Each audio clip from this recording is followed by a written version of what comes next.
Hey guys, welcome back to the Atlas Archives. Tonight, we're heading to Ecuador, a country that probably shouldn't exist. Wedged between two continental giants, sitting directly on the Pacific Ring of Fire, and bisected by a literal line through the middle of the planet, Ecuador has spent centuries defying geography, geology, and occasionally, gravity itself. From the cloud forests of the Andes to the living laboratory of the Galápagos Islands, this is a place where Darwin rewrote biology, where entire civilizations vanished into the jungle, and where a single volcano eruption once changed the course of world history. Drop a comment below with where you're listening from tonight. Bonus points if you're actually on the equator, and if you're new here, hit subscribe so you don't miss the rest of this global journey. Get comfortable. Let's explore Ecuador. Chapter 1. Land of Four Worlds. Ecuador's Geographic Foundations. Nestled on South America's Pacific coast, Ecuador sits like a comfortable armchair between Colombia to the north and Peru to the south, with the vast Pacific Ocean stretching endlessly to the west.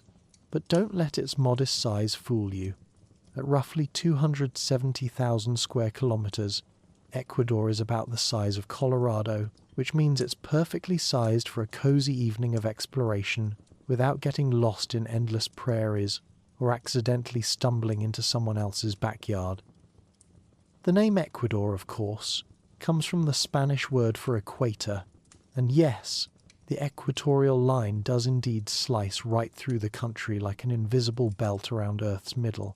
You can actually visit monuments marking this line, though I should warn you that the original monument was built in the wrong place due to 18th century measurement errors. It's now about 200 meters off the mark, which makes it perhaps the world's most committed geographical mistake.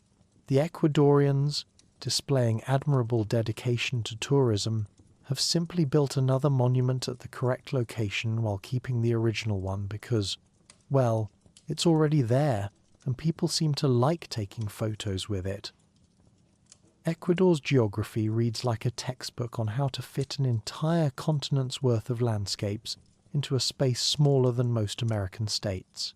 The country is traditionally divided into 4 distinct regions, each so different from the others that they might as well be separate planets that happen to bump into each other during some cosmic traffic accident. The first and perhaps most dramatic of these regions is La Sierra, the Andean highlands that run down Ecuador's spine like a magnificent rocky backbone. Here, the Andes Mountains don't merely pass through Ecuador, they throw an absolute geological party. 2 parallel mountain ranges, the Cordillera Occidental and the Cordillera Oriental, stretch from north to south, creating what geologists call the Avenue of the Volcanoes. This isn't just a poetic name chosen by romantic 19th century explorers with too much time on their hands. Ecuador genuinely has more active volcanoes per square kilometer than virtually anywhere else on Earth, as if the country decided that regular mountains were simply too boring. Among these volcanic giants stands Chimborazo, which at 6,263 meters above sea level claims the title of Ecuador's highest peak. But here's where things get delightfully confusing. Due to Earth's equatorial bulge, Chimborazo's summit is actually the farthest point from Earth's center, making it technically closer to space than Mount Everest. It's the geological equivalent of being the tallest person in a room full of basketball players because you're standing on a chair, except the chair is Earth's rotation and the room is the entire planet. The highland region cradles numerous valleys and basins between its towering peaks, including the fertile Quito Basin where the capital city nestles at an elevation of 2,850 meters. Living at this altitude means that residents get winded walking upstairs not because they're out of shape, but because there's literally less oxygen in the air. It's nature's way of ensuring that everyone in Quito gets a daily workout simply by existing. Moving eastward from the highlands, we encounter La Amazonia, Ecuador's slice of the Amazon rainforest. This region covers nearly half of Ecuador's territory, despite being home to only about 5% of its population. The Amazon here isn't just forest. It's a living, breathing entity that seems to have its own personality, complete with mood swings that involve torrential downpours followed by steamy humidity that makes you feel like you're walking through nature's own sauna. The Ecuadorian Amazon is drained by numerous rivers, all eventually flowing eastward toward the mighty Amazon River itself. These waterways create a network of liquid highways that indigenous communities have navigated for thousands of years, with the kind of casual expertise that makes GPS systems weep with inadequacy. The region harbours an almost incomprehensible level of biodiversity, where scientists regularly discover new species with the same frequency that most people discover new restaurants in their neighbourhood. To the west of the Andes lies La Costa, the coastal region that stretches along Ecuador's Pacific shoreline for approximately 900 kilometres. This isn't your typical beach paradise, though it certainly has its share of stunning coastline.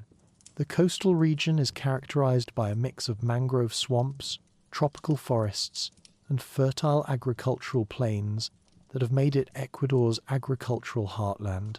The climate here is influenced by ocean currents in ways that would make meteorologists dizzy trying to explain, but the basic result is a region that's warm, humid, and perfect for growing everything from bananas to shrimp. The coastal plains are intersected by rivers flowing down from the Andes, carrying with them rich sediments that have created some of South America's most fertile agricultural land.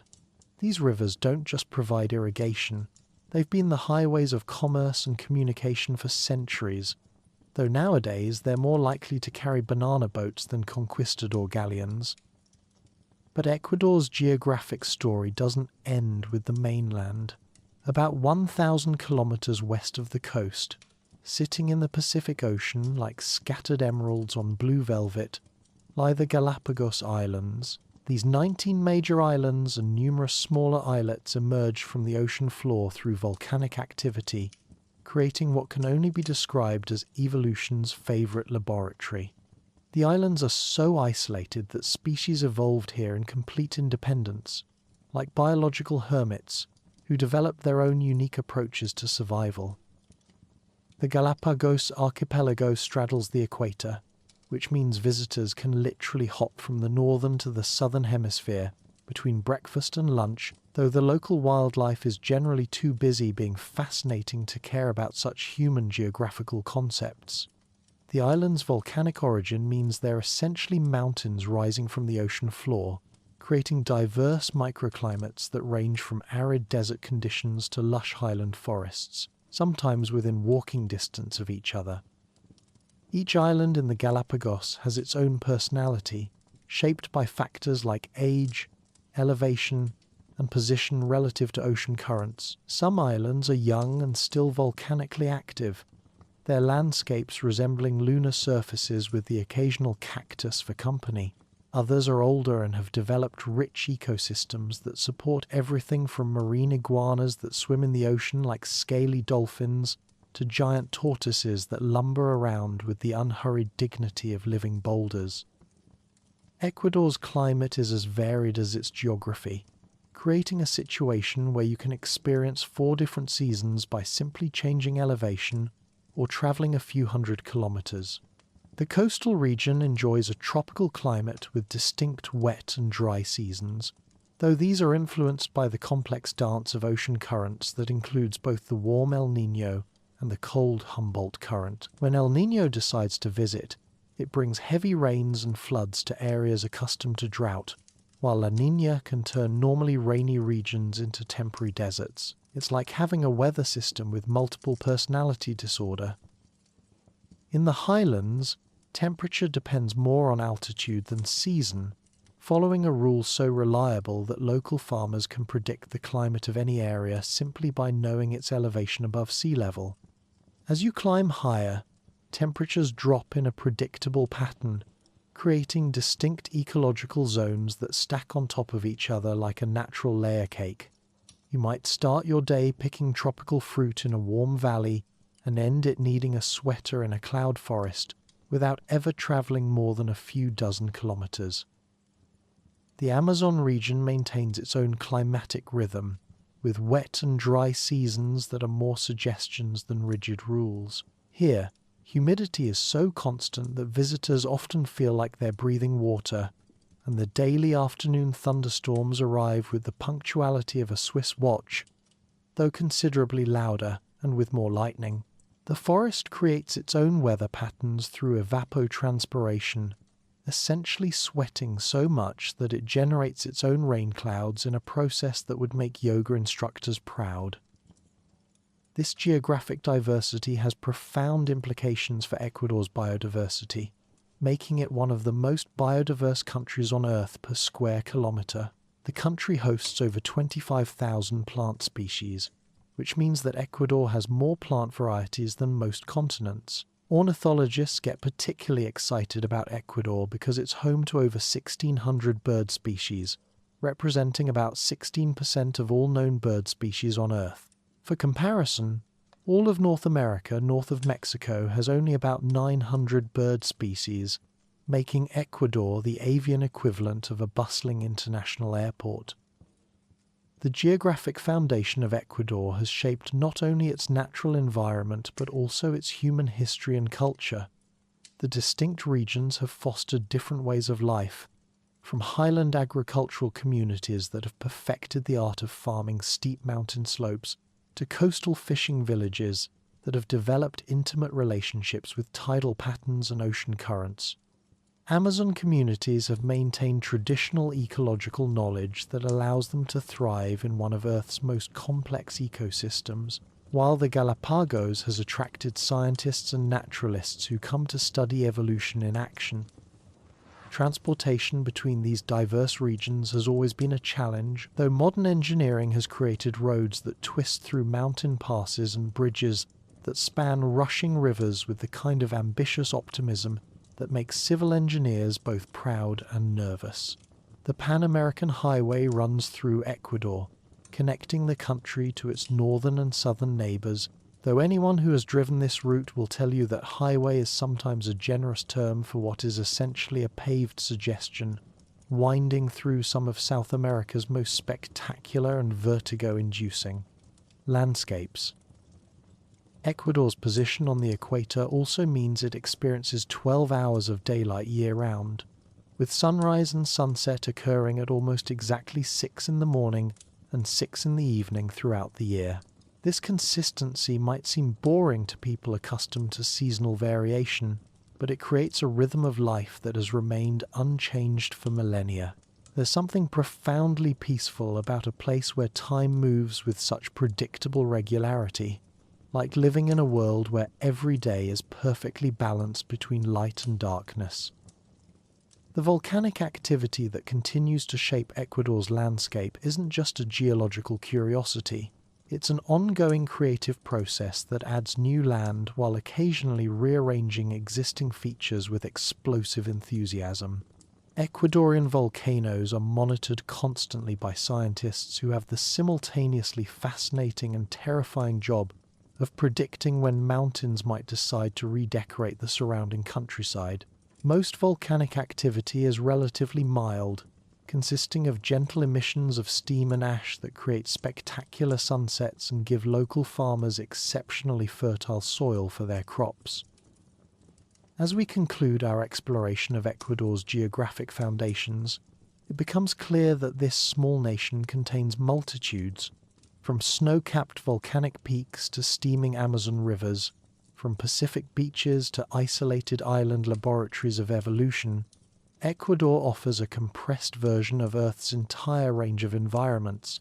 It's a country where you can experience the full spectrum of our planet's geographic possibilities without ever needing to worry about jet lag or passport stamps.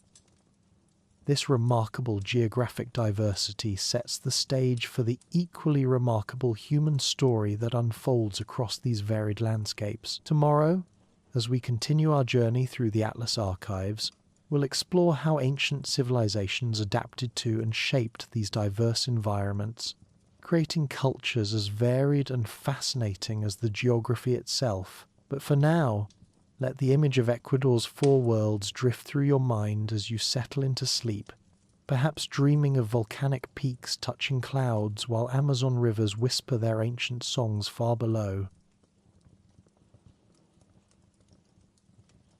Chapter 2: Ancient Civilizations and Pre-Columbian Ecuador.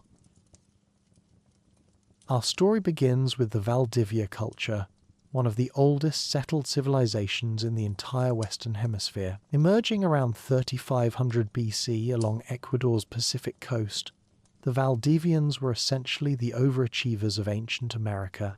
They were creating pottery when most of the world's peoples were still figuring out that cooking food in containers might be more efficient than roasting everything directly on hot stones. Archaeological evidence suggests that Valdivian ceramics represent some of the earliest pottery making in the Americas, though whether they invented it independently or learned from visitors remains one of archaeology's most entertaining debates.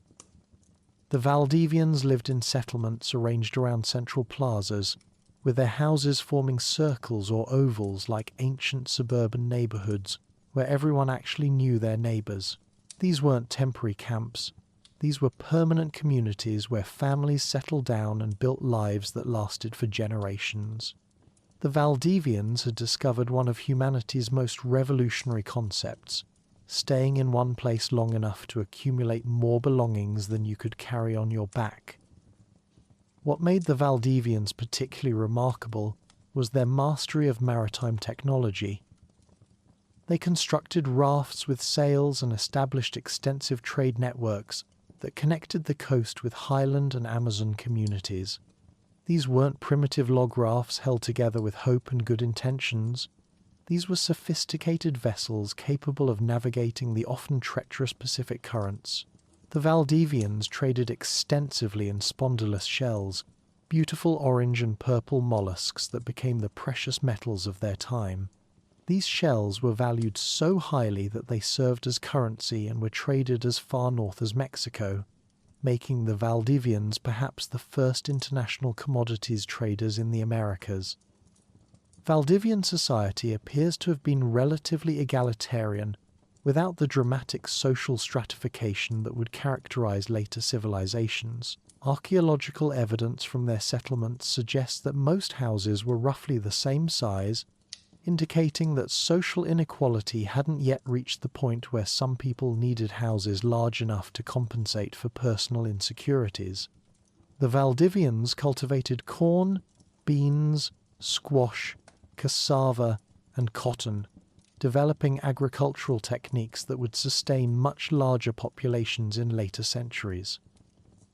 Perhaps most famously, the Valdivians created what archaeologists call the Venus of Valdivia figurines, small ceramic sculptures primarily depicting women.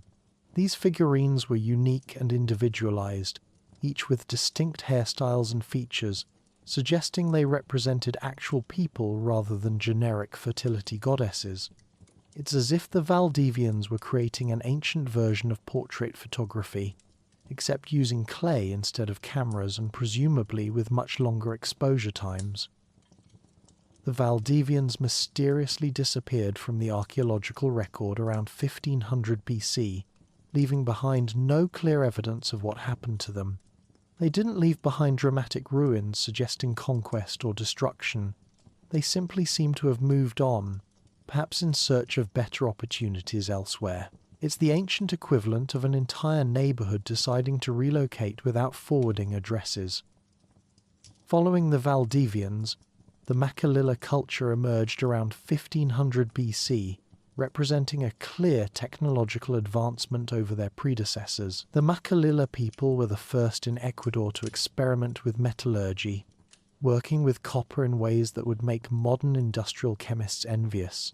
They also revolutionized ceramic technology by inventing the stirrup spout bottle, an ingenious vessel design where two spouts join into a single opening. This innovation might seem minor, but it was actually a significant technological breakthrough that would influence pottery making throughout South America for centuries. The Machalila people practiced artificial cranial deformation, using stones to flatten and lengthen their skulls in ways that must have made hat shopping considerably more challenging. This practice wasn't mere fashion, it was likely a marker of social status or cultural identity, similar to how modern people might choose distinctive hairstyles or clothing to express their personality, except considerably more permanent and presumably more uncomfortable. Their burial practices were equally distinctive. The Machalila buried their dead beneath ceramic turtle shells, a practice that suggests they had developed sophisticated beliefs about the afterlife and the symbolic protection that turtle shells might provide.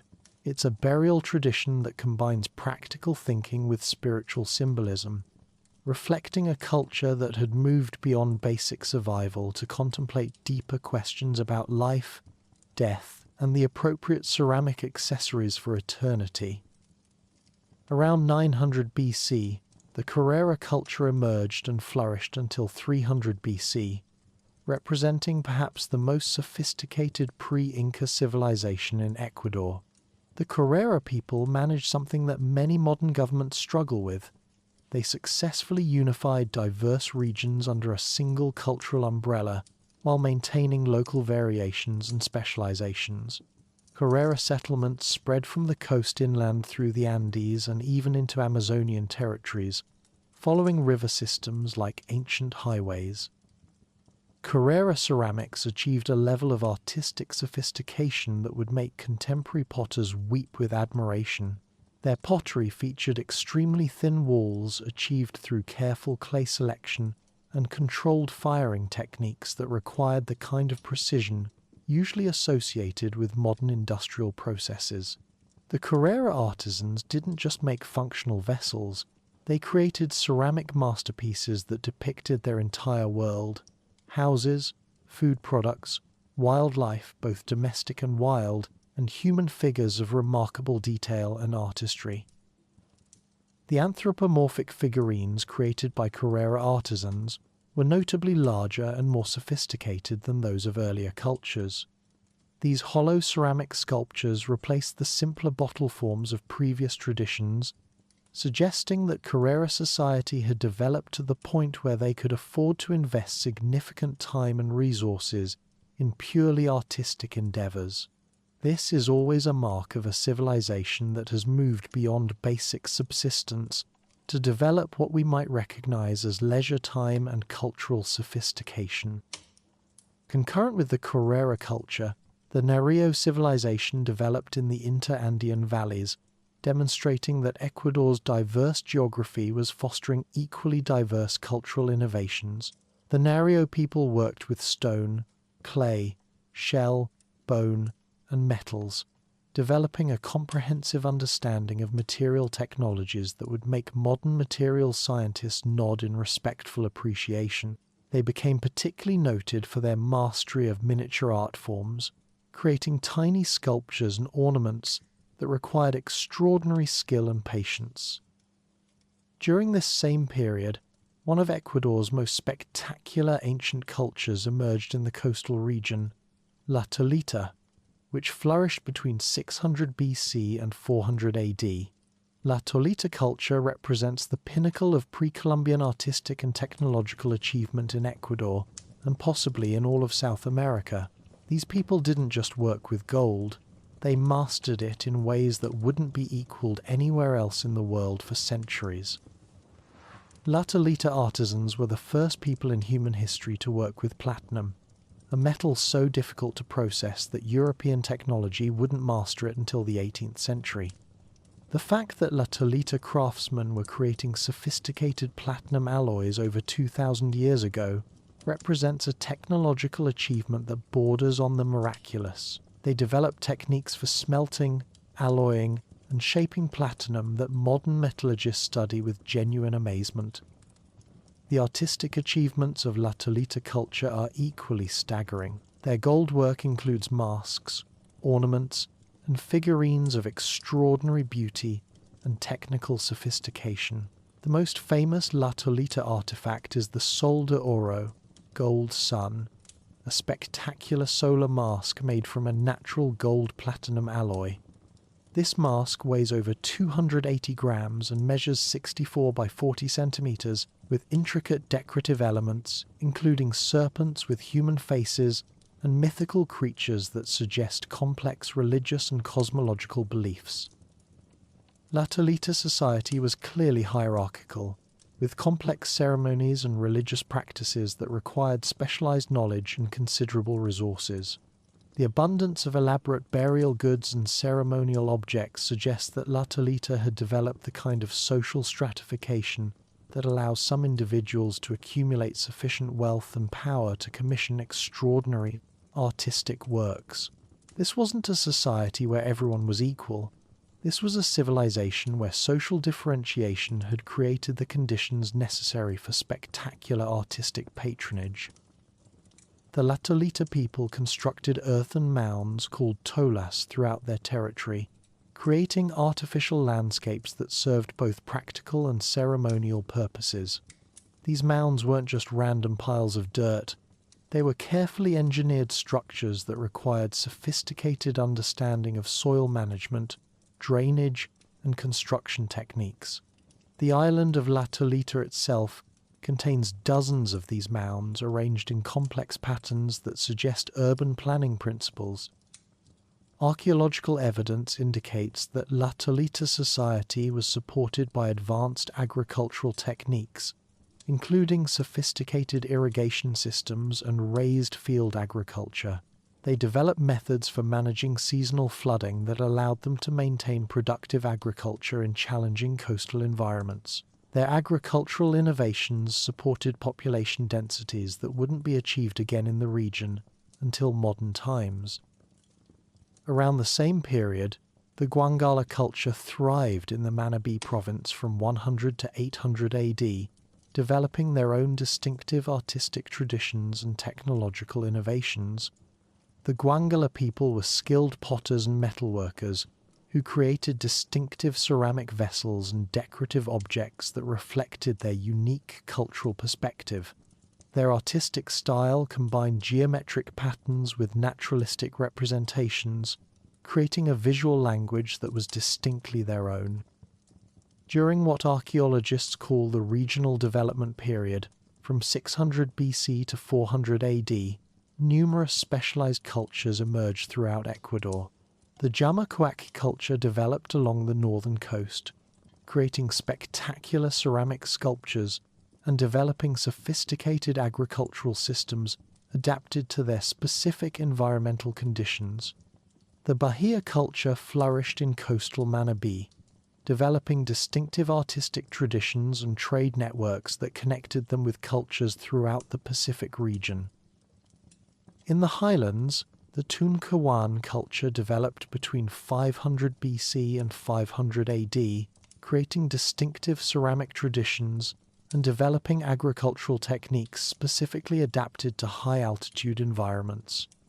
These highland cultures faced challenges that coastal peoples never encountered: thin air, dramatic temperature variations, and growing seasons constrained by altitude and weather patterns. Their success in these challenging environments represents remarkable human adaptability and ingenuity. Throughout this period, Ecuador's Amazon regions were also home to sophisticated cultures, though the jungle environment has preserved much less archaeological evidence than highland or coastal sites. Recent discoveries, including the Mayo Chinchipe Cultural Complex in Zamora Chinchipe Province, have revealed that Amazonian peoples were developing complex societies with their own distinctive technologies and artistic traditions. The Amazon wasn't an empty wilderness. It was home to cultures that had mastered one of Earth's most challenging environments. By the integration period, from 400 AD to 1532 AD, several major confederations had emerged throughout Ecuador. The most powerful of these was the Confederation of Quito, which united numerous highland cultures under a loose political alliance.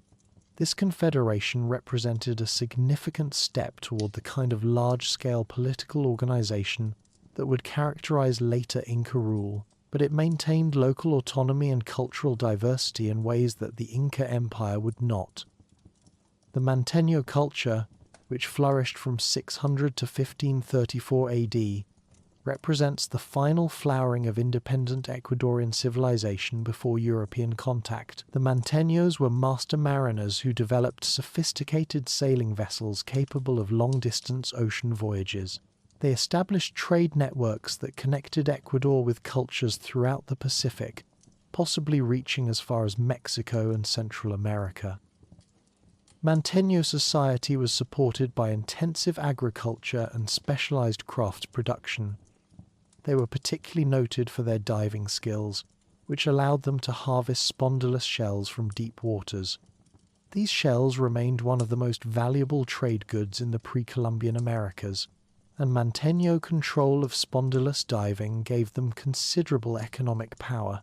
The Incas, despite their military superiority, never conquered the Manteños militarily.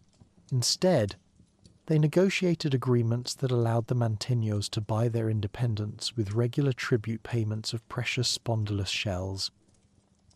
The arrival of the Inca Empire in Ecuador during the 15th century marked the end of independent cultural development, but it also represents one of history's most dramatic cultural encounters. The Inca expansion into Ecuador began under the Emperor Tupac Inca Yupanqui and was completed by his son Huayna Capac.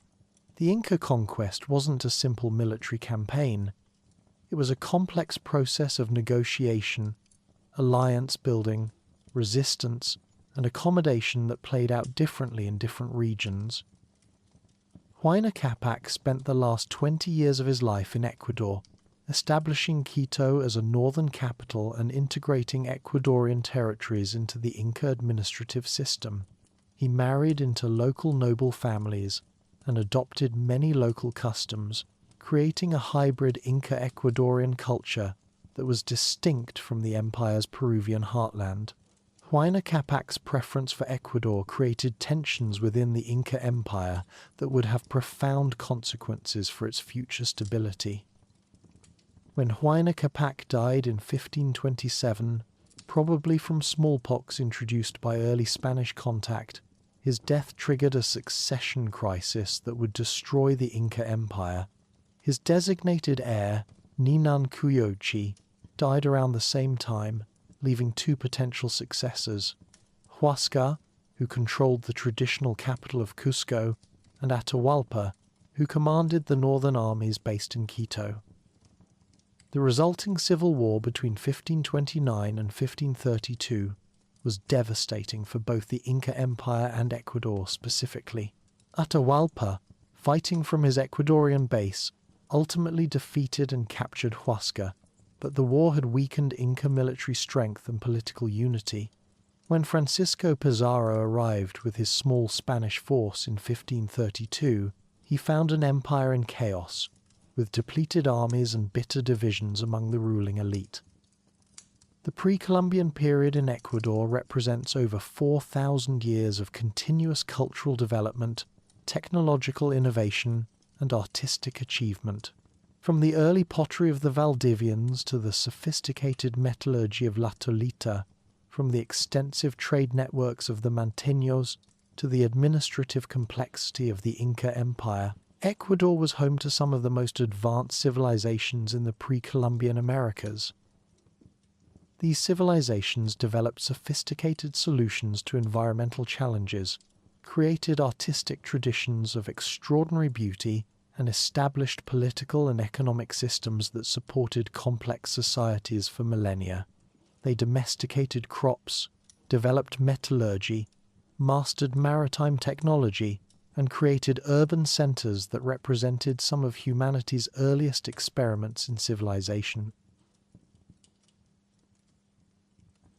Chapter 3: Spanish Conquest and Colonial Transformation. The arrival of Spanish conquistadors in Ecuador represented one of history's most dramatic cultural collisions. The sophisticated Inca Empire, weakened by civil war and smallpox, found itself facing men in metal armor, riding strange four-legged beasts and wielding weapons that made thunder without lightning. The Spanish encountered civilizations whose technological achievements in metallurgy and agriculture surpassed European capabilities, yet who lacked horses, steel, and gunpowder. Francisco Pizarro's conquest of the Inca Empire began in 1532, though his interest in South American gold had been simmering for years, like a slow-cooking stew of ambition and greed. Pizarro was an illiterate adventurer from Extremadura, a Spanish region that apparently specialized in producing men willing to cross oceans in search of fortune. He had already made 2 failed expeditions to South America, proving that persistence in the face of repeated failure was sometimes rewarded, though not necessarily with common sense. When Pizarro arrived in Peru with fewer than 200 men, he found an empire in chaos. The civil war between Huasca and Atahualpa had devastated Inca military strength, while European diseases had already begun their silent, deadly work among populations with no immunity to Old World pathogens. Smallpox had killed both Huayna Capac and his designated heir, triggering the succession crisis that would prove more destructive than any Spanish sword. Pizarro's capture of Atahualpa at Cajamarca in November 1532 was a masterpiece of audacious deception. The Spanish invited the Inca emperor to a peaceful meeting, then attacked his entourage in what can only be described as history's most profitable dinner party ambush. The psychological impact was devastating. Their emperor was considered divine, and his capture suggested that either the Spanish possessed supernatural powers or the cosmic order had fundamentally shifted. While Pizarro consolidated control over the Inca heartland in Peru, his lieutenant Sebastián de Benalcázar set his sights on Ecuador. Benalcázar was another Extremaduran, suggesting this particular Spanish province had either exceptionally poor career counseling or an unusually high tolerance for dangerous overseas adventures. In 1534, Benalcázar marched north from Peru with 140 foot soldiers and a few horses, heading toward what would become one of South America's most strategically important cities. Benalcázar's advance toward Quito was aided immensely by indigenous allies who had grown weary of Inca rule. The Cañari people, who had been forcibly incorporated into the Inca Empire relatively recently, saw the Spanish as potential liberators rather than conquerors. This was one of those historical ironies where oppressed peoples welcomed invaders who would ultimately prove far more oppressive than their original rulers. The Cañari provided guides, supplies, and military support, demonstrating that the enemy of one's enemy might be one's slightly less terrible overlord. At the foot of Mount Chimborazo, near modern Riobamba, Benalcázar encountered the forces of Rumiñahui, one of Atahualpa's most capable generals. Rumiñahui was renowned for his tactical brilliance and ruthless efficiency, with a reputation that made Spanish conquistadors check their armor twice before bedtime. The battle was decisive, but not in the way Rumiñahui had hoped. Spanish firearms, steel weapons, and horses proved overwhelming advantages against Inca forces, armed with bronze weapons and lacking any defense against cavalry charges. Rather than surrender Quito to the advancing Spanish forces, Rumiñahui made a decision that demonstrated both tactical ruthlessness and deep cultural understanding. He burned the city to the ground, ensuring that the Spanish would conquer only ashes and rubble. The destruction of Quito was a devastating blow to Spanish expectations. Conquistadors had dreamed of capturing a northern Inca capital filled with gold and precious goods, but instead found smoking ruins that offered no immediate profit and considerable rebuilding expenses. Benalcázar's march on Quito was complicated by the unexpected arrival of Pedro de Alvarado, the governor of Guatemala, who had decided without royal authorization to try his luck at South American conquest. Alvarado landed on the Ecuadorian coast with 500 men and 12 ships, apparently operating under the assumption that unauthorized invasions were merely bold entrepreneurship. However, Alvarado agreed to sell his ships, forces, and equipment to Pizarro's expedition and return to Guatemala, demonstrating that even conquistadors occasionally displayed something resembling good business sense. In December 1534, Benalcázar founded the city of San Francisco de Quito on the ruins of the Inca settlement. Naming it in honor of Francisco Pizarro, the new Spanish city was built literally on top of the destroyed Inca capital, using surviving stone foundations and incorporating whatever architectural elements had survived Rumiñahui's scorched earth tactics. This practice of building Spanish cities on indigenous foundations became a metaphor for colonial rule itself. European institutions imposed on indigenous foundations, creating hybrid societies that were neither fully Spanish nor fully indigenous. The establishment of Spanish control in Ecuador required more than military conquest. It demanded the creation of administrative systems capable of governing indigenous populations that vastly outnumbered Spanish colonists. The Spanish solution was the encomienda system, a labor arrangement that was theoretically designed to protect indigenous peoples while ensuring their conversion to Christianity and their contribution to colonial economic development. In practice, the encomienda became a system of exploitation that historians politely describe as approaching slavery, though with more paperwork and religious justification.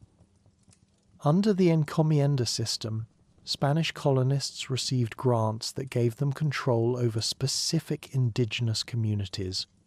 Encomenderos were theoretically obligated to protect their assigned indigenous peoples, provide religious instruction, and ensure their welfare in exchange for labor and tribute. The system was supposed to be a beneficial arrangement for everyone involved, rather like a protection racket with spiritual benefits and a legal framework that looked impressive on paper. The reality of encomienda life was considerably less benevolent than its theoretical framework suggested.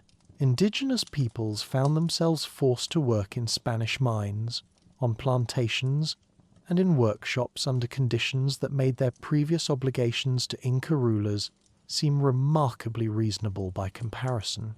Spanish colonists extracted tribute in the form of agricultural products, textiles, precious metals, and labor, creating economic relationships that channeled wealth from indigenous communities to Spanish settlements with remarkable efficiency.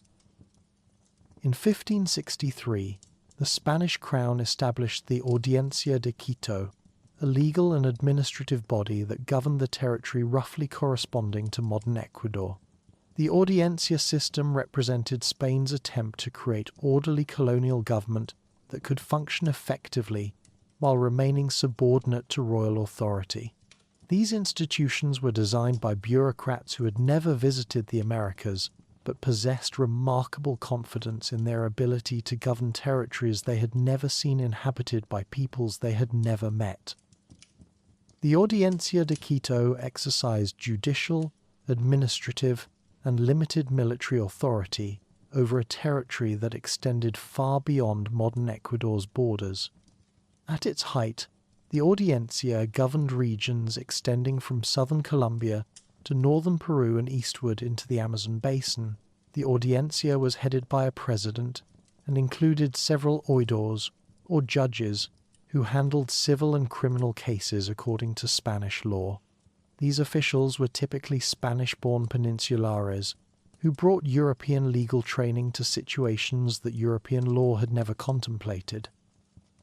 Colonial Ecuadorian society developed a complex racial hierarchy that would have impressed sociologists if sociology had existed. At the top were peninsulares, Spanish-born colonists who occupied most high-ranking government, military, and church positions. Below them were criollos, people of Spanish descent born in the Americas, who possessed wealth and education but were excluded from the highest colonial offices by virtue of their American birth.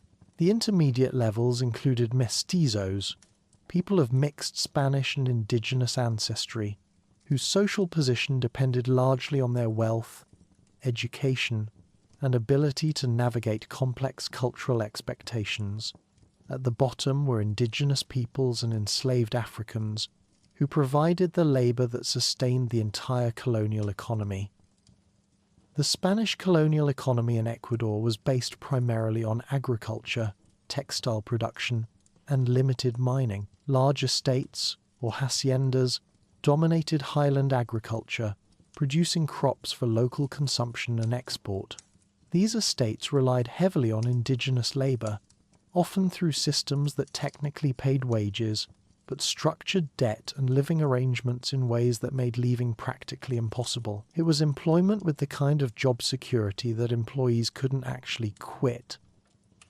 Textile production became particularly important in colonial Ecuador, with workshops called obrajes producing rough woolen cloth for both local use and export to other Spanish colonies. These workshops employed indigenous workers under conditions that combined the worst aspects of European and pre-Columbian labor systems. Workers labored long hours in poorly ventilated buildings using techniques that prioritized quantity over quality, producing textiles that kept people clothed while keeping workers impoverished.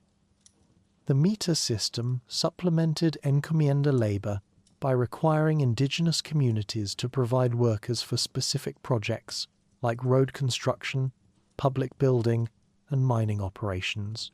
Under meter obligations, indigenous men had to spend portions of each year working for Spanish authorities, receiving minimal wages that rarely covered the costs of traveling to work sites. It was a labor system that combined the efficiency of conscription with the legal framework of employment, creating obligations that were simultaneously mandatory and theoretically voluntary. The Catholic Church played a central role in colonial Ecuador, serving simultaneously as a spiritual institution, major landowner, and cultural force for Hispanicization. Spanish missionaries worked to convert indigenous peoples to Christianity, often building churches directly on top of indigenous religious sites, in a practice that demonstrated either remarkable theological confidence or concerning architectural recycling habits. These conversion efforts created syncretic religious practices that blended Catholic and indigenous beliefs in ways that neither Spanish priests nor indigenous spiritual leaders had originally intended. Colonial cities like Quito became centers of Baroque art and architecture as Spanish colonists and indigenous artisans collaborated to create distinctly American interpretations of European artistic traditions. Churches and monasteries filled with elaborate wooden sculptures, paintings, and decorative arts that demonstrated the remarkable artistic achievements possible when European techniques met indigenous creativity and American materials. These artistic collaborations produced some of colonial America's most beautiful religious art. Spanish colonial rule in Ecuador was punctuated by indigenous revolts that demonstrated both the persistence of resistance and the effectiveness of Spanish control systems. The most significant uprising occurred in 1571, when indigenous leaders attempted to overthrow Spanish rule and restore indigenous governance. The revolt was brutally suppressed, but it established patterns of resistance and repression that would characterize colonial relationships for centuries. The colonial period also saw significant environmental and demographic changes as European diseases, animals, and crops transformed Ecuadorian landscapes and populations. Indigenous population numbers declined dramatically due to smallpox, measles, and other diseases, while European livestock, crops, and agricultural techniques altered traditional farming systems. Spanish colonists introduced cattle, horses, pigs, and sheep, along with wheat, barley, and other Old World crops that supplemented or replaced indigenous agricultural traditions. The coastal regions of colonial Ecuador experienced different development patterns than highland areas, partly due to climate and geography, but also because of demographic factors. Many coastal indigenous populations had been decimated by disease, creating opportunities for different forms of settlement and economic development. African enslaved peoples were brought to work in coastal plantations and mines, while escaped slaves established free communities that maintained considerable independence from Spanish colonial authority. By the 18th century, colonial Ecuador had developed into a society that was recognizably different from both pre-Columbian civilizations and contemporary Spain. Spanish legal, religious, and political institutions provided the formal framework for colonial life, but daily realities were shaped by indigenous knowledge, mixed populations, and American environmental conditions. The result was a colonial society that was Spanish in name and legal structure, but American in countless practical details. The Bourbon reforms of the 18th century brought significant changes to Spanish colonial administration, including the transfer of the Audiencia de Quito from the Viceroyalty of Peru to the newly created Viceroyalty of New Granada in 1720. This administrative change reflected Spanish efforts to modernize colonial government and improve administrative efficiency, though it also created new bureaucratic complications and regional tensions that would contribute to later independence movements. Colonial education in Ecuador was dominated by the Catholic Church, which established schools and universities primarily to train clergy and government officials.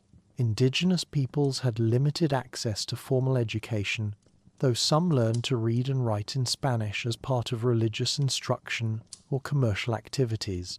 This educational system created a literate minority capable of participating in colonial administration while excluding most indigenous peoples from formal learning opportunities. The Spanish colonial period in Ecuador lasted nearly 3 centuries, from the 1530s until the 1820s. During this time, Spanish institutions, culture, and economic systems became deeply embedded in Ecuadorian society, while indigenous peoples adapted, resisted, and survived colonial rule through strategies that preserved elements of pre-Columbian culture while accommodating Spanish demands. The result was a complex colonial society that combined Spanish and indigenous elements in ways that would profoundly influence Ecuador's future development as an independent nation. Chapter 4: Independence, Struggles, and Gran Colombia. By the early 19th century, the winds of revolution were sweeping across Spanish America with the kind of unstoppable momentum that made colonial administrators nervous and independence leaders optimistic. Ecuador's path to freedom began not with dramatic military campaigns, but with late-night conspiracies in private homes, proving that sometimes the most important revolutions start with ordinary people gathering around dinner tables to complain about their government, except these complaints came with constitutional frameworks and military planning. The spark that ignited Ecuador's independence movement came from an unexpected source: Napoleon Bonaparte's invasion of Spain in 1808. When the French emperor deposed King Ferdinand VII and placed his brother Joseph on the Spanish throne, it created a legitimacy crisis throughout Spanish America that revolutionaries exploited with remarkable creativity. Colonial subjects suddenly found themselves in the awkward position of wondering exactly whom they were supposed to obey, a question that would have profound consequences for Spanish imperial authority. In Quito, a group of criollos seized this opportunity to challenge colonial rule. These were men of Spanish descent born in America who possessed education, wealth, and social standing, but were systematically excluded from the highest colonial offices by virtue of their American birth. It was a form of discrimination that created exactly the kind of educated, motivated, and well-connected opposition that imperial governments should avoid cultivating if they want to maintain control. On the evening of August 9th, 1809, revolutionary conspirators gathered in the home of Manuela Cañizares, a woman whose literary salon had become a center for political discussion and independence planning. The meeting included some of Quito's most prominent citizens: Juan Pío Montúfar, the Marquis of Selva Alegre, Bishop José Cuero y Caicedo, and other leading intellectuals and aristocrats who had decided that Spanish rule had outlived whatever usefulness it might once have possessed. The conspirators appointed themselves as a supreme government junta, with Montufar as president and Bishop Cuero y Caicedo as Secretary of State. This wasn't exactly democratic government, but it represented a significant improvement over colonial administration in that it was at least composed of people who lived in Ecuador and understood local conditions.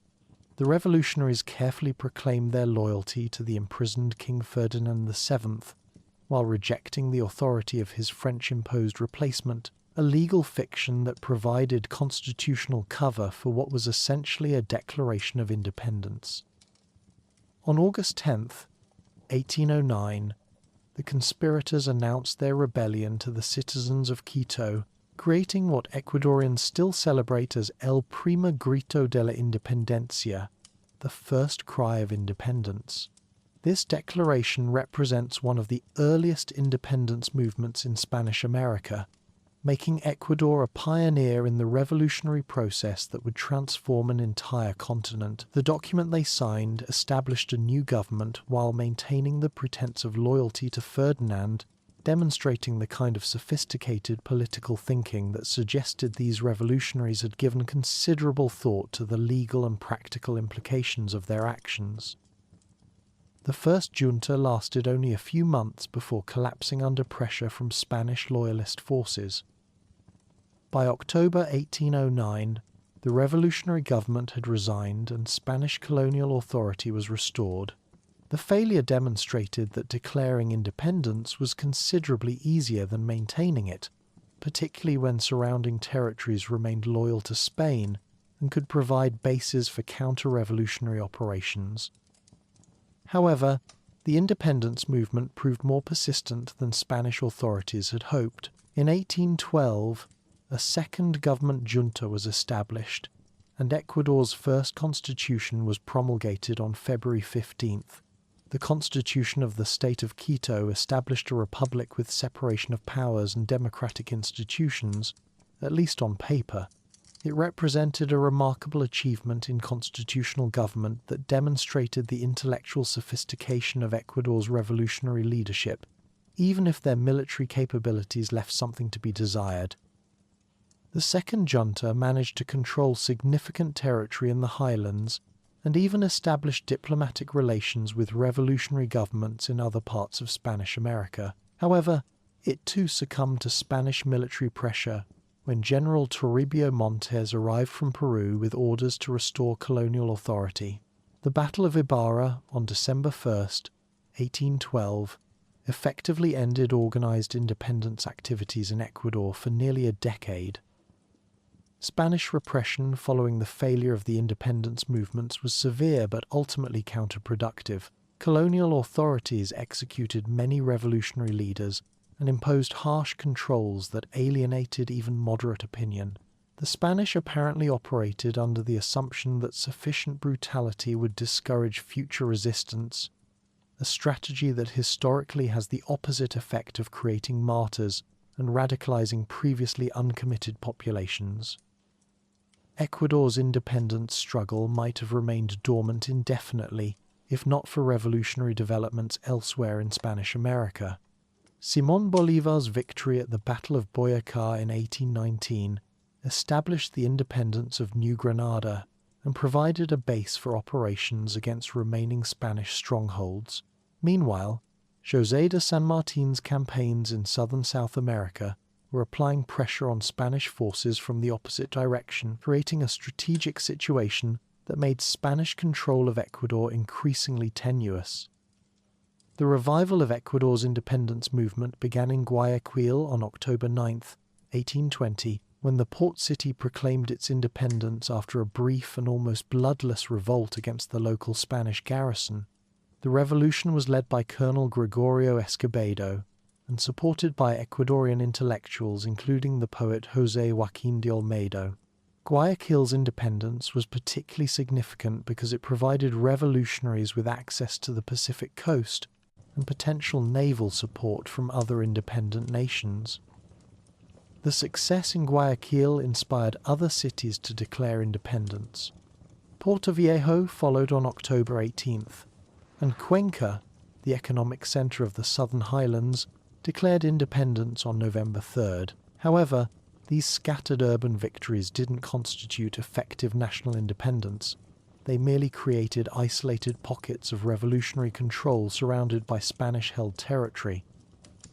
Recognizing that local forces alone couldn't defeat Spanish military strength, the Guayaquil junta requested assistance from Simón Bolívar, who was then president of Gran Colombia. Bolívar dispatched General Antonio José de Sucre with weapons, troops, and instructions to liberate Quito as the first step towards securing complete independence for the region. Sucre arrived in February 1821 with badly needed military supplies including 1,000 muskets, 50,000 rounds of ammunition, 500 sabres, and 100 pairs of pistols.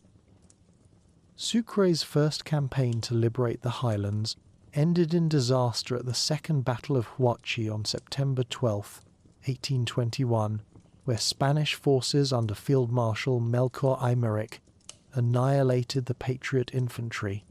The defeat demonstrated that revolutionary enthusiasm and foreign assistance weren't sufficient to overcome Spanish military professionalism and superior defensive positions. Sucre lost 800 men and was forced to accept a 90-day armistice that effectively ended his first attempt to reach Quito. However, Sucre received crucial reinforcements in the form of 1,500 Peruvian troops under Colonel Andrés de Santa Cruz, sent by José de San Martín as part of the broader strategic coordination among South American independence movements. These experienced soldiers provided the additional strength needed to challenge Spanish control of the highlands. The international character of the liberation force reflected the continental scope of the independence struggle and the understanding among revolutionary leaders that their movements were interconnected. Sucre's second campaign began in January 1822 and proceeded more systematically than his first attempt. Rather than attempting direct frontal assaults on Spanish defensive positions, Sucre maneuvered his forces to threaten Spanish communications and force them to fight on less favorable terms. By May 18, 22, Sucre had positioned his army in the Chillos Valley, southeast of Quito, threatening the Spanish rear and forcing Aymerich to abandon his defensive positions. The decisive confrontation came on May 24, 1822, when Patriot and Spanish forces met on the slopes of Pichincha volcano, overlooking Quito. Sucre had ordered his troops to climb the volcanic slopes during the night to achieve tactical advantage, though the plan went awry when his forces were only halfway up the mountain by dawn, leaving them exposed and exhausted. The battle that followed was a desperate 3-hour struggle fought on difficult terrain at an altitude of 3,500 meters. The Battle of Pichincha became legendary not just for its military significance, but for the heroism displayed by individual soldiers. Lieutenant Abdon Calderón, a young officer from Cuenca, continued fighting despite receiving 4 separate wounds during the battle, refusing to leave the field until he collapsed from blood loss. Calderón later died from his injuries, but his courage became a symbol of Ecuadorian patriotism and sacrifice for independence. Sucre's victory at Pichincha was complete and decisive. Spanish casualties included 400 dead, 190 wounded, and over 1,100 prisoners, while Patriot losses were about 200 dead and 140 wounded. More importantly, the Spanish defeat effectively ended organized resistance in the Audiencia of Quito. Field Marshal Aymerich surrendered the city and all remaining Spanish forces in the region, formally ending 3 centuries of Spanish colonial rule in Ecuador. On May 25, 1822, Sucre entered Quito in triumph and accepted the surrender of all Spanish authorities in the region. The liberation of Ecuador's capital marked the successful completion of a 13-year independence struggle that had begun with the first cry of independence in 1809. However, Ecuador's independence came with a significant condition. The liberated territories were immediately incorporated into Gran Colombia, Bolívar's ambitious project to create a unified South American nation. Gran Colombia, officially proclaimed in 1819 following Bolívar's victory at Boyacá, represented one of history's most ambitious attempts at continental unification. The new republic encompassed the modern territories of Colombia, Venezuela, Ecuador, Panama, and parts of Peru, Brazil, and Guyana. Bolívar envisioned Gran Colombia as a powerful federation capable of defending South American independence against European reconquest and serving as a counterweight to the growing influence of the United States. Ecuador became the Department of Quito within Gran Colombia, with Sucre serving as its first governor. The incorporation wasn't entirely voluntary. Bolívar's military strength and political authority left local leaders with limited options for independent action. However, many Ecuadorians initially supported union with Gran Colombia, believing that regional cooperation was necessary for maintaining independence and promoting economic development. The famous meeting between Bolívar and San Martín in Guayaquil on July 26, 1822, helped determine Ecuador's political future. The details of their private discussions remain unknown, but the conference resulted in San Martín's withdrawal from active political leadership and Bolívar's assumption of responsibility for completing the liberation of Peru. The Guayaquil Conference also confirmed Ecuador's integration into Gran Colombia rather than Peru, a decision that would have long-term implications for regional political development. Life within Gran Colombia proved more challenging than Bolívar's supporters had anticipated. The federation suffered from fundamental structural problems, including vast distances between regions, primitive transportation systems, and lack of strong economic or cultural ties among its component parts. What had seemed like natural geographic and political unity during the independence wars revealed itself as an artificial construction that couldn't survive the transition to peaceful civilian government. Ecuador faced particular challenges within Gran Colombia. The region's traditional trade connections with Peru were disrupted by the new political arrangements, while economic policies designed in distant Bogotá often failed to address local conditions and needs. Ecuadorian textile production, already suffering from competition with imported European goods, received little protection from Gran Colombian commercial policies that prioritized free trade over domestic industry. Political tensions within Gran Colombia intensified as the military phase of independence concluded. Venezuela, led by José Antonio Páez, began demanding greater autonomy from central authority, while Ecuador's leaders grew increasingly dissatisfied with their region's subordinate status. The federal versus centralist debate that had divided Spanish-American revolutionaries since independence became increasingly bitter as regional interests conflicted with Bolívar's vision of unified government. Bolívar's response to growing centrifugal forces was to centralize power further, culminating in his assumption of dictatorial authority in 1828. This decision alienated liberal supporters who had fought for republican government and constitutional limitations on executive power. The attempted assassination of Bolívar in September 1828 demonstrated the depth of opposition to his increasingly authoritarian rule. By 1830, Gran Colombia was disintegrating rapidly. Venezuela declared independence in January, while Ecuador's leaders were making similar preparations for separation. The assassination of Antonio José de Sucre on June 4, 1830, eliminated one of the few figures capable of holding the federation together and removed Bolívar's most trusted lieutenant and potential successor. Bolívar resigned from the presidency on May 4, 1830, recognizing that his presence had become more divisive than unifying. His farewell address to the nation was a bitter reflection on the failure of his continental vision, warning that separation would lead to political instability and foreign interference.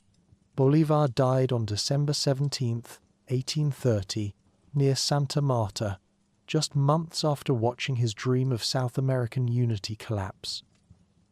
Ecuador formally separated from Gran Colombia on May 13, 1830, under the leadership of Juan José Flores, a Venezuelan general who had served in the independence campaigns but chose to cast his lot with Ecuadorian regionalism rather than continue supporting the failing federation. The separation was accomplished without significant violence, though it left Ecuador as a small, economically vulnerable nation facing an uncertain future. Chapter 5: Republican Ecuador and Nation Building. Ecuador's early republican period resembled a political science experiment conducted by people who had only read the theoretical manual and skipped the practical implementation chapters. The new nation faced the challenge of transforming from a colonial administrative unit into a functioning republic, a process that proved considerably more complicated than the independence heroes had anticipated. Between 1830 and 1895, Ecuador experienced the kind of political turbulence that makes constitutional scholars weep and political cartoonists wealthy. General Juan José Flores, Ecuador's first president, embodied many of the contradictions that would characterize early republican politics. A Venezuelan by birth who had fought in Bolívar's independence campaigns, Flores possessed military credentials but limited experience in civilian governance. He was intelligent and well-read, having tutored himself in political philosophy while serving as a general, but his fundamental instincts remained those of a military commander rather than a democratic politician. This combination of intellectual ambition and authoritarian tendencies would prove typical of Ecuador's early caudillos. Flores ruled Ecuador from 1830 to 1834, and again from 1839 to 1845, establishing patterns of personalist rule that would persist for decades. His presidency demonstrated both the possibilities and limitations of early republican government. Flores successfully defended Ecuadorian independence against Columbian invasion attempts, established diplomatic relations with foreign powers, and promoted economic development. However, his reliance on Venezuelan and Colombian troops to maintain power created resentment among Ecuadorian elites, while his authoritarian governing style alienated liberal intellectuals who had expected independence to bring democratic reforms. The opposition to Flores crystallized around Vicente Rocafuerte, a brilliant intellectual and writer who represented the kind of educated civilian leadership that many believed should govern the new republic. Rocafuerte had studied in Europe and the United States, spoke several languages, and possessed sophisticated understanding of contemporary political and economic theories. His conflict with Flores reflected the broader tension between military and civilian authority that would plague Latin American politics throughout the 19th century. In 1834, facing a rebellion that threatened to tear the country apart, Flores and Rocafuerte reached an agreement that demonstrated remarkable political maturity. Rocafuerte would become president, while Flores retained command of the military. This arrangement lasted until 1839 and represented one of the few instances in early Ecuadorian history when political rivals managed to share power peacefully. Rocafuerte's presidency from 1835 to 1839 was marked by significant reforms in education, legal codes, and economic policy, suggesting what might have been possible under stable civilian government. However, the Flores-Rocafuerte arrangement ultimately failed to create lasting institutional stability. When Flores returned to the presidency in 1839, he gradually abandoned constitutional limitations and moved toward increasingly authoritarian rule. His attempt to extend his presidency beyond constitutional limits provoked widespread opposition that culminated in the Revolution of March, 1845, when a coalition of liberals, conservatives, and regional leaders forced him from power and into exile. The period from 1845 to 1860, known as the Marxista era, after the March Revolution that initiated it, witnessed Ecuador's most chaotic political period. The country experienced 11 different presidents and provisional governments, frequent civil wars, and the complete breakdown of effective central authority. This wasn't merely political instability. It was governmental chaos that made basic administrative functions nearly impossible and economic development essentially unachievable. The Marxista period revealed fundamental problems that would plague Ecuador throughout the 19th century. Regional rivalries between Quito and Guayaquil intensified as highland conservatives and coastal liberals developed incompatible visions of national development.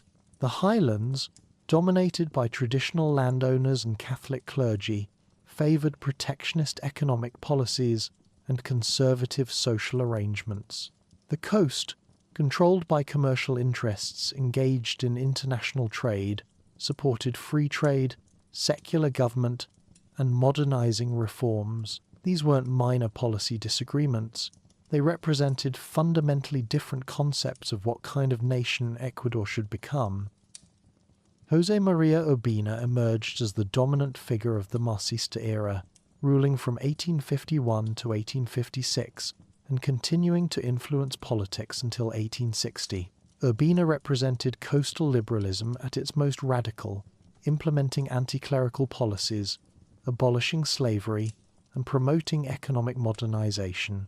His government also demonstrated the dark side of 19th century liberalism through systematic discrimination against indigenous peoples and the use of military force to suppress opposition.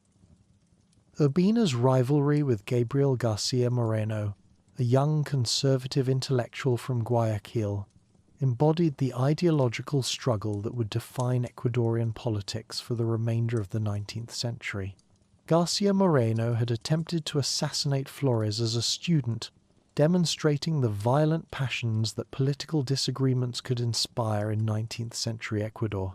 By the 1850s, he had developed into a sophisticated conservative thinker who advocated strong central government, close church-state cooperation, and rapid economic development under elite direction. The crisis of 1859, known as the Terrible Year, brought Ecuador to the brink of complete political collapse.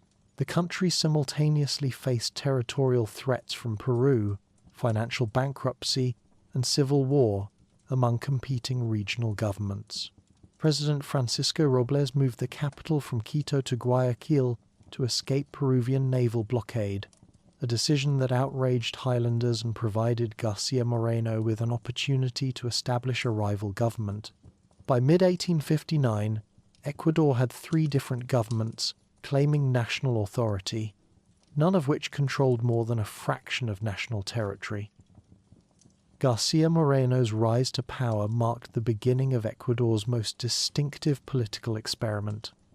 Between 1860 and 1875, García Moreno transformed Ecuador into what historians have called a theocratic republic that combined authoritarian government with ambitious modernization programs.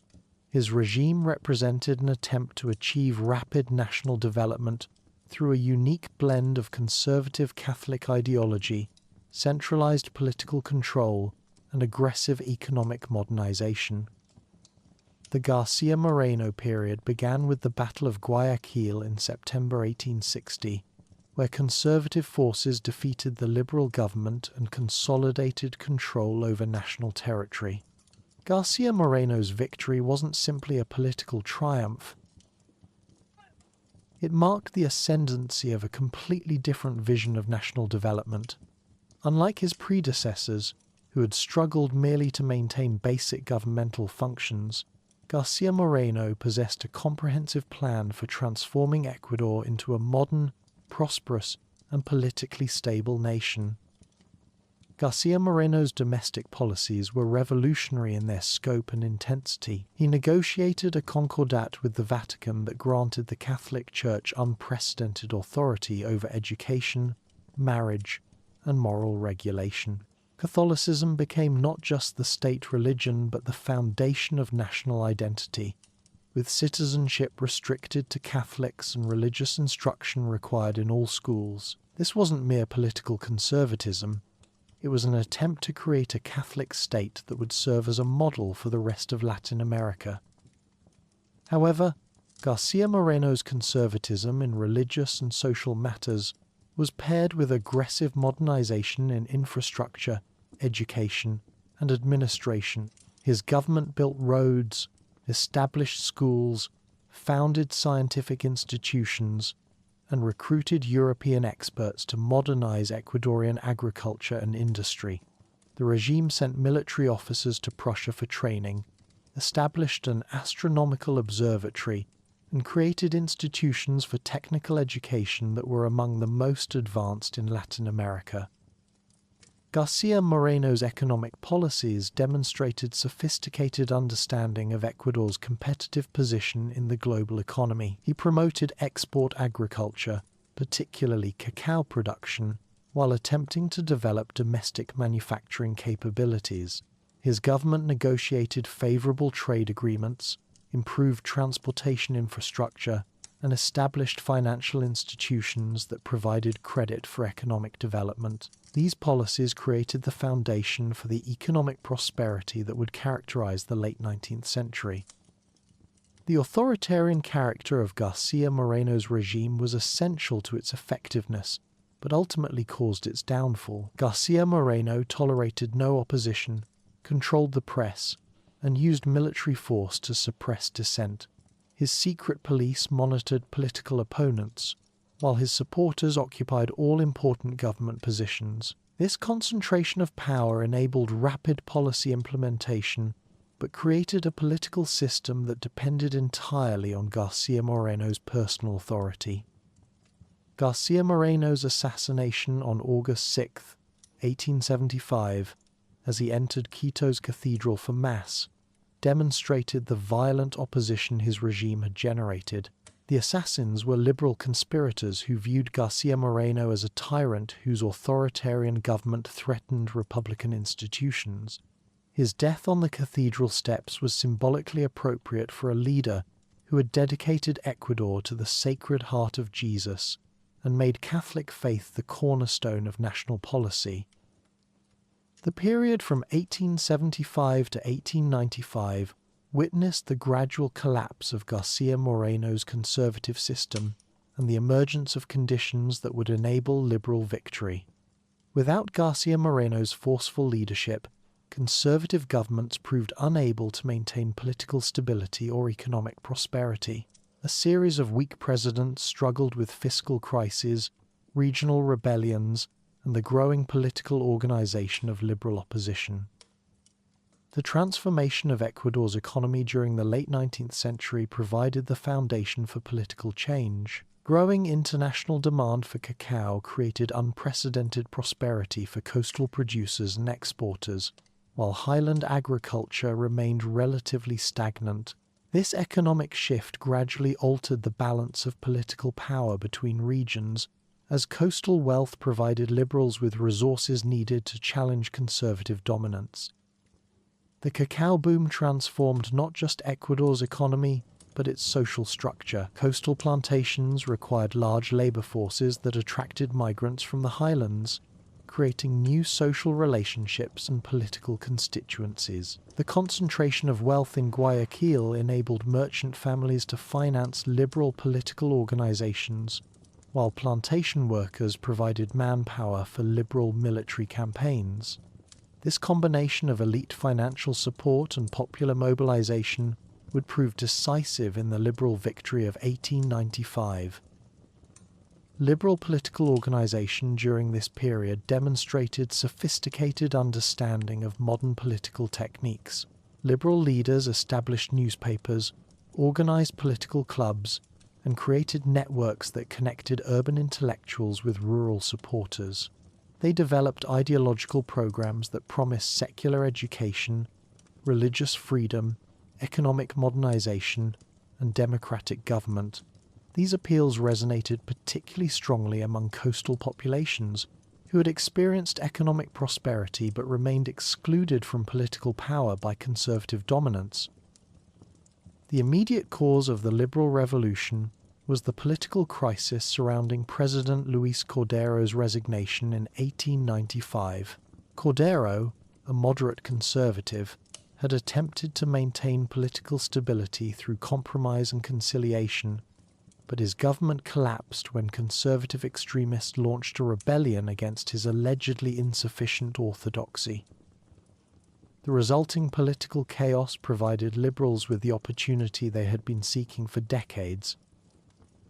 Eloy Alfaro, the leader of the liberal revolution, embodied the transformation of Ecuadorian politics. Born in Montecristi on the coast, Alfaro had spent years in exile organizing liberal resistance to conservative rule. He possessed military experience from regional conflicts, political sophistication from his exile years, and charismatic leadership qualities that enabled him to unite diverse liberal factions.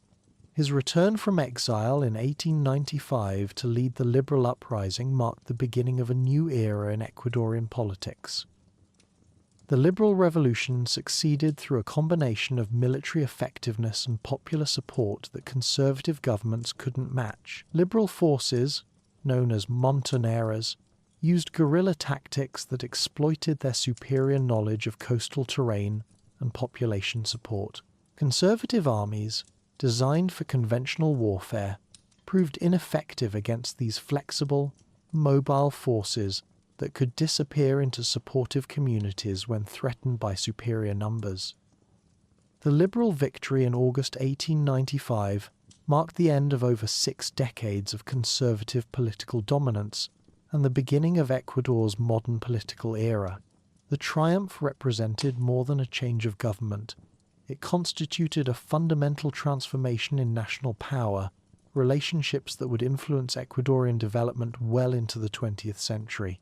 The liberal revolution established the political foundations for economic modernization, social reform, and integration with the global economy that would characterize Ecuador's subsequent development. Looking back over Ecuador's republican period from 1830 to 1895, the pattern that emerges is one of gradual political maturation despite frequent instability. The early years of extreme personalist rule and regional conflict gave way to more sophisticated political competition that reflected real ideological differences about national development. The Garcia Moreno period demonstrated that effective government was possible in Ecuador, but required authoritarian methods that ultimately proved unsustainable. The economic transformation that accompanied political development created new social groups and interests that demanded political representation. The growth of coastal commerce, the expansion of export agriculture, and the development of urban populations provided the foundation for more complex political arrangements than the simple elite competition that had characterized early republican politics. These changes set the stage for the liberal era that would begin in 1895 and establish many of the institutions and policies that would govern Ecuador's entry into the 20th century.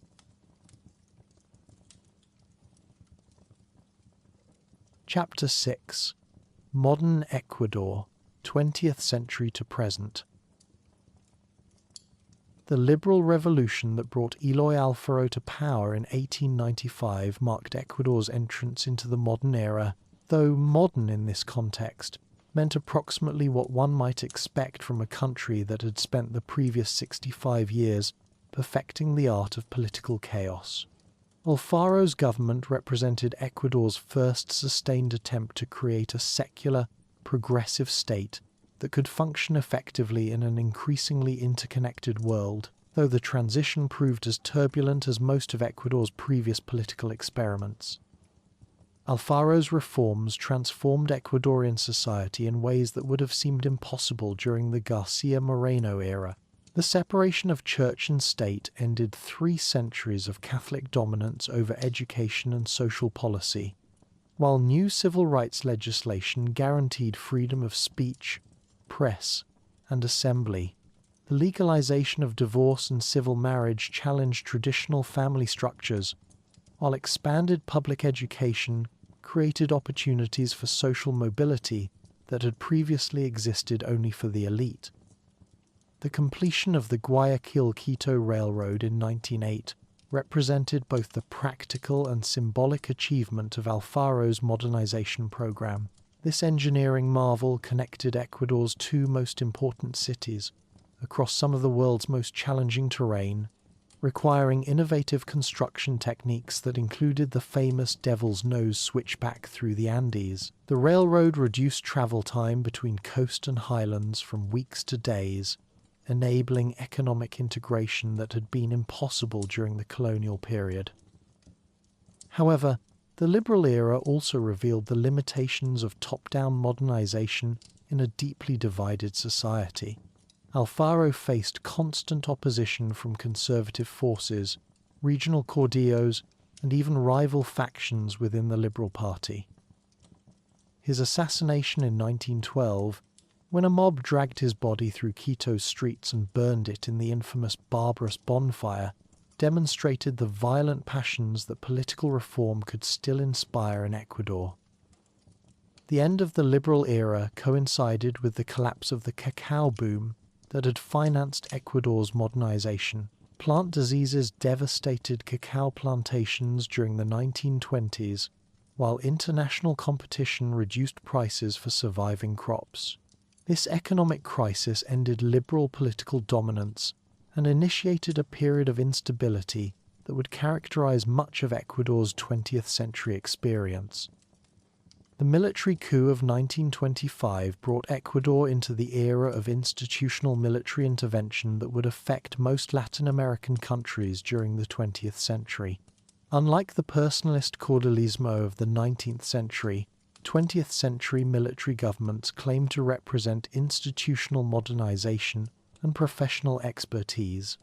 These interventions reflected the growing complexity of state administration and the military's belief that civilian politicians lacked the competence to manage modern governance. The emergence of José María Velasco Ibarra as Ecuador's dominant political figure represented a new form of populist leadership that combined charismatic appeal with institutional manipulation. Velasco Ibarra's 5 presidential terms between 1934 and 1972 made him one of Latin America's most successful populist politicians, though his frequent overthrows demonstrated the continuing instability of Ecuadorian democracy.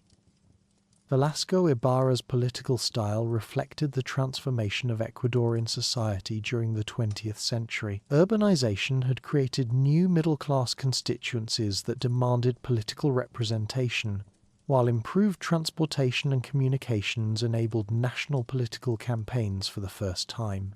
Velasco Ibarra's ability to appeal simultaneously to diverse regional and class constituencies made him virtually unbeatable in electoral competition, though his governing coalitions invariably collapsed once he assumed power.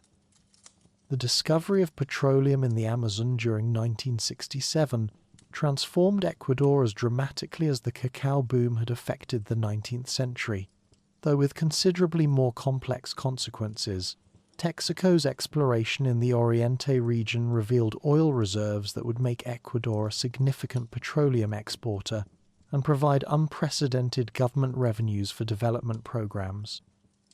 The oil boom coincided with a period of military government from 1972 to 1979 that attempted to use petroleum revenues for comprehensive national modernization.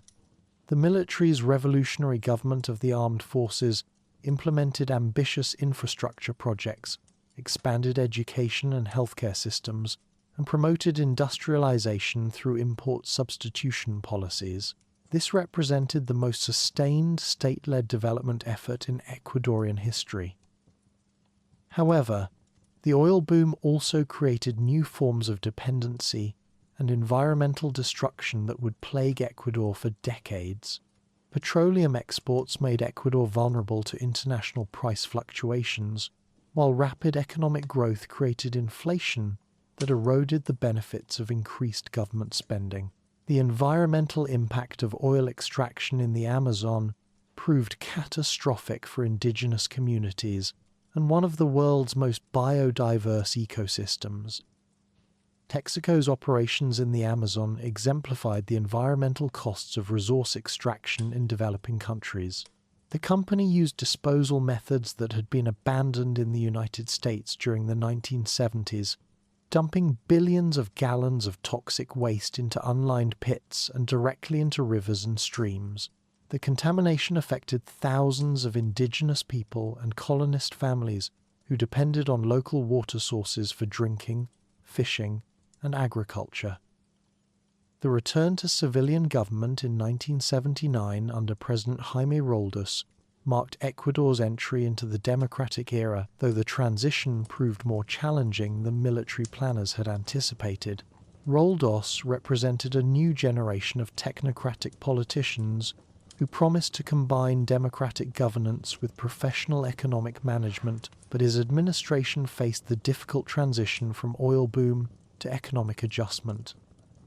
The debt crisis that swept Latin America during the 1980s devastated Ecuador's economy and revealed the vulnerability created by petroleum dependency. International borrowing during the oil boom had created unsustainable debt burdens, while falling commodity prices reduced export revenues needed for debt service.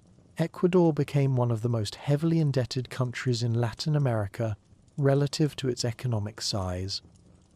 The implementation of neoliberal structural adjustment programs during the 1980s and 90s represented Ecuador's most dramatic economic transformation since independence. International financial institutions required trade liberalization, privatization of state enterprises, reduction of government spending, and deregulation of financial markets in exchange for debt renegotiation. These policies fundamentally altered the relationship between state and society that had developed during the oil boom. The social costs of structural adjustment proved enormous, creating the largest popular mobilizations in Ecuadorian history. The Confederation of Indigenous Nationalities of Ecuador, CONAI, emerged as the most effective opposition force, organizing massive uprisings during the 1990s that paralyzed the country and forced several policy reversals. Indigenous organizations demonstrated that Ecuador's majority population would no longer accept exclusion from political decision-making. The financial crisis of 1999 created the most severe economic collapse in Ecuadorian history, wiping out the savings of middle-class families and forcing massive emigration. Bank failures destroyed confidence in the financial system, while hyperinflation reached annual rates exceeding 100%. The crisis demonstrated the complete failure of neoliberal policies to create sustainable economic growth or social stability. President Jamil Mahuad's decision to adopt the US dollar as Ecuador's official currency in January 2000 represented a desperate attempt to restore monetary stability, though the policy effectively surrendered national economic sovereignty. Dollarization ended hyperinflation but created new rigidities that would limit Ecuador's ability to respond to future economic crises through monetary policy. The popular uprising that overthrew Mahuad in January 2000 demonstrated the power of indigenous-led social movements to challenge neoliberal governance. The successful mobilization combined indigenous organizations with urban middle-class groups affected by the economic crisis, creating the broadest opposition coalition in Ecuadorian history. This uprising established patterns of popular resistance that would influence Ecuadorian politics for the following decade. The presidency of Lucio Gutiérrez, from 2003 to 2005, illustrated the difficulties of translating popular mobilization into effective governance. Gutiérrez had participated in the uprising against Mahuad as a military officer, but his administration gradually adopted the neoliberal policies his supporters had opposed. His overthrow in 2005 reflected popular disillusionment with politicians who promised change but delivered continuity. The election of Rafael Correa in 2006 marked the beginning of Ecuador's most ambitious attempt at post-neoliberal development. Correa's citizens' revolution promised to overcome the exclusionary democracy and market fundamentalism that had characterized the previous decade, implementing a comprehensive program of social, economic, and political transformation based on indigenous concepts of good living, buen vivir. The new constitution, approved in 2008, represented one of the world's most progressive frameworks for democratic governance, environmental protection, and social rights. The constitution granted rights to nature itself, recognized Ecuador as a plurinational state, acknowledging indigenous autonomy, and mandated state responsibility for ensuring universal access to education, healthcare, and social security. Correa's economic policies challenged neoliberal orthodoxy by increasing state investment, expanding social programs, and renegotiating contracts with foreign corporations. The government defaulted on portions of Ecuador's foreign debt it deemed illegitimate, while oil revenues funded the largest expansion of public services in Ecuadorian history. These policies significantly reduced poverty and inequality during Correa's presidency. However, the citizens' revolution also generated new contradictions and conflicts that revealed the difficulties of implementing transformative change within existing institutional frameworks. Correa's increasingly authoritarian governing style alienated former allies, while his administration's dependence on extractive industries contradicted constitutional commitments to environmental protection and indigenous rights. The commodities price collapse after 2014 created severe fiscal constraints that forced the Correa administration to implement austerity measures reminiscent of earlier neoliberal policies. The discovery that Ecuador's dollarized economy provided limited flexibility for counter-cyclical policies highlighted the continuing costs of monetary sovereignty surrendered during the 2000 financial crisis. The presidency of Lenin Moreno from 2017 to 2021 represented a dramatic reversal of citizens' revolution policies, as Moreno aligned his administration with international financial institutions and business groups that had opposed Correa. This transition demonstrated the continuing power of traditional elites to reassert control over Ecuadorian politics when progressive governments faced economic difficulties. The popular uprising of October 2019, sparked by Moreno's elimination of fuel subsidies, showed that social movements retained the capacity to challenge neoliberal policies through mass mobilization. Indigenous organizations led protests that paralyzed Ecuador for nearly 2 weeks, forcing Moreno to reverse his policies and highlighting the continuing importance of popular organization in Ecuadorian democracy. Contemporary Ecuador faces challenges that reflect both historical continuities and new global realities. The COVID-19 pandemic exposed the weakness of healthcare systems and social protection networks, while revealing persistent inequalities that have characterized Ecuadorian society since colonial times. The country's continued dependence on extractive exports makes it vulnerable to international price fluctuations and environmental degradation. The rise of organized crime and drug trafficking represents a new threat that reflects Ecuador's location between major cocaine-producing countries and international markets. The unprecedented violence that has affected Ecuadorian cities demonstrates how global economic flows can create local security crises that challenge state capacity and democratic governance. The election of Daniel Noboa in 2023, representing a new generation of political leadership, suggests continuing evolution in Ecuadorian democracy.